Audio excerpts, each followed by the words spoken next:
Atirni hidlashadimi yoki tinglashadimi?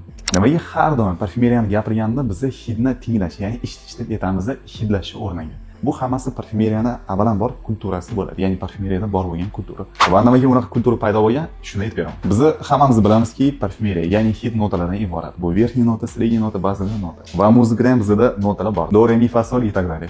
Va biz muzikada mana shu notalarni har doim eshitamiz. Notalarni, akkordlarni va parfumeriya ham xuddi shunaqa nota, akkordlardan iborat bo'lgani uchun, bitta notadan keyin boshqa nota o'ynagani uchun biz buni tinglash, ya'ni eshitish deb aytamiz. Xuddi muzikani gapirganda. Va yaxshi parfumeriyani muzika bilan taqqoslaganda nima deb ayta olamiz?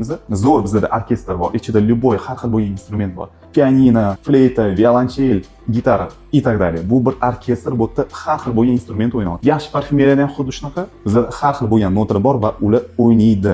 Sifati past bo'lgan parfumeriyada nima deb ayta olamiz? V основном bitta hid ishitiladi va juda ham monoton ishitiladi. Ya'ni bu уже orkestr bo'lmaydi, monotonniy bo'lgan muzika bo'ladi. Va shuning uchun ham biz har doim parfumeriyani gapirganimizda biz hidni eshitish, ya'ni tinglash deb aytamiz, hidlash o'rniga. Kommentariyda yozib keting, siz atirni tinglaysizmi yoki hidlaysizmi?